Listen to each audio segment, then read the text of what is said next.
totoong drama ng buhay, aming isasalaysay. Ang drama mo.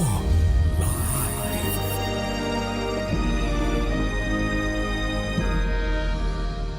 Bakit ang gulo ng bahay? Obvious ba? Tinatanong mo pa sa akin bakit magulo? Hello, nakikita mo ba yung sash ko? Nakikita mo ba yung tropeyo ko? Malamang dyan ako galing. Tinatanong mo pa? Alam mo, nung naliligaw ka sa akin, hindi ko akalain na medyo wala ka rin palang common sense, no? Saglit lang, mahal ha. Nagtatanong lang naman ako kasi ini-expect ko na pagdating ko ng bahay galing sa mahabang pagtatrabaho at pagod ako, kahit man lang papano nakapagligpit tayo na kahit ng hinigaan. Tignan mo, yung mga sinampay natin nandito pa rin sa bangko. Teka, ano bang tingin mo sa akin? Katulong mo dito na porke ikaw ang nagtatrabaho, ako lahat ang gagawa dito sa bahay? Hindi ibig sabihin na nag-asawa ko ay tatalikuran ko ng masarap na buhay ng... Gusto ko lang naman mag-zumba ha. Bakit? Nirereklamo mo ba na yun na nga lang ang kaya mong ibigay sa akin? Hindi mo naman ako pinagsha-shopping. Hindi mo naman ako dinadala sa ibang bansa. Samantha, saglit nga lang. Liit lang nito. Saglit lang, Samantha! Samantha! Pagsalitain mo nga muna ako. Parang mali ka ata ng pagkakaunawa ah. Mali ka ng pagkakaunawa sa pag sinabi na mag-aasawa, gagawin kang prinsesa. Hindi ganun yun. Mag-meet naman tayo halfway. Ako na nga nagpapakapagod eh. Hindi ko sinusumbat sa ito dahil ginusto ko to. Pero sana man lang makaramdam ka na kahit man lang magtupi ng pinagigaan natin, yung mga sinampay ilang araw na yun nandiyan nakapatong sa upuan, hindi pa rin naliligpit. Tayong dalawa pa lang to ah. Paano na nang pag nagkaanak na tayong dalawa? Huwag mo nang mag-anak. Clearly, hindi pa Anak tayo ng handang toko dalawa. ka. Kung wala ka pang pambayad ng yaya o makakasama natin dito sa bahay, edi huwag mo akong buntisin. Samantha, anong yaya pinagsasabi mo? Anong yaya? Isang kahig isang tuka na nga tayo, magkukuha ka pa ng yaya? Ibig Okay ka sabihin lang? lang nun, hindi mo pa kaya. Wala ka pang sapat na kakayanan para mabigay sa akin yung buhay na pinangako mo sa akin.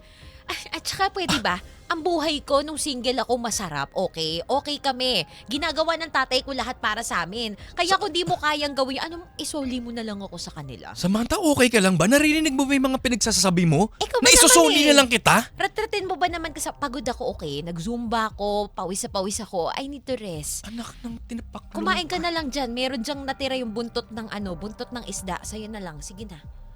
Inis, sige na. Samantha. Mahal, gising ka pa? Ano ba? Masakit yung likod ko. Massage mo nga ako dito. Ito na. Yung charger ko nasaan? Teka. Tatayo lang ako. Ayan. Asa yung charger ko? Ito. Akin na, bilis. Malulupat na ako. Saksak mo nga doon. Ayoko nang tumayo. Ayan. Saksak mo. Ulit lang. Ayan. Tapos, punta ka dito sa likuran ko. Massage mo to. Ito. Ayan. Mahal. Habang minamasahe ko yung likod mo. Ayan, aray. Ang sakit. Mahal, nakikinig ka pa? Nakikinig nga ako. Ano ba? Yung kanina pala, pagdating ko nung nagtalo tayo, pasensya na ha. Hindi ko sinasadya. Ay nako, Ronel. Buti naman natauhan ka na. Alam mo, iniintay ko lang naman na mag-sorry ka sa akin eh. Isipin mo ba naman yung pagod na ako, ginawa ko na yung best ko kagigiling dun sa covered court. Tapos ganyan pa yung dadatnan ko. Hindi ka ba proud na nagzuzumba ang asawa mo? Proud naman ako. Nami-misinterpret lang natin yung isa't isa kasi syempre, pagod tayo. Itong oras na nga lang na pag-uwi ko yung nakakapagkita at nakakapag-usap tayo. Kaya sorry na. Sana maintindihan mo ko ha. Sige. Sandali lang. Kano yung amoy? Alin? Anong amoy? Nagilamos ka ba? Oo, kakatapos ko lang, okay. di ba? Sige. Oo, sige na. Okay na yan. Wag mo na lang sana ako ulit pagsasalitaan ng ganun. Siya nga pala, bukas may a-attendan ako ulit. Dadayo kami sa gawin ng Cavite. Meron kasi doon isang jeep ang sasakyan namin. May Zumba kami ulit. So, ikaw na bahala bukas uli sa ulam mo dito, ha? Sige, mahal. Nga pala, bago tayo matulog, syempre, hindi tayo nagkaintindihan kanina, nagkaroon tayo ng konting pagtatalo. Syempre, mahal, baka po pwedeng, alam mo na, Pwede bang ganun? Anong ganun? Ganun. Diretsuhin mo na nga ako, Ronel. Ang dami mo pong pasikot-sikot eh. Inaantok na ako. Pwede ba makipag-sex?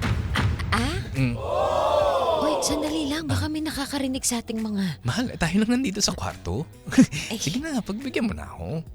Pagod ako, masarap sa katawan yun. Siyempre, sa Alam haba mo, ng araw. Ronel, okay lang naman. Ah, pero, Pwede? nakikiliti Sige ako. na. Sandali lang. Namimiss ko na to eh kasi Diyan. minsan na lang kita makasama eh. Sige na, ano? Teka, Baba- Ronel. Baba mo na to.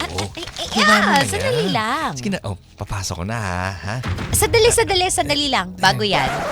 Bakit?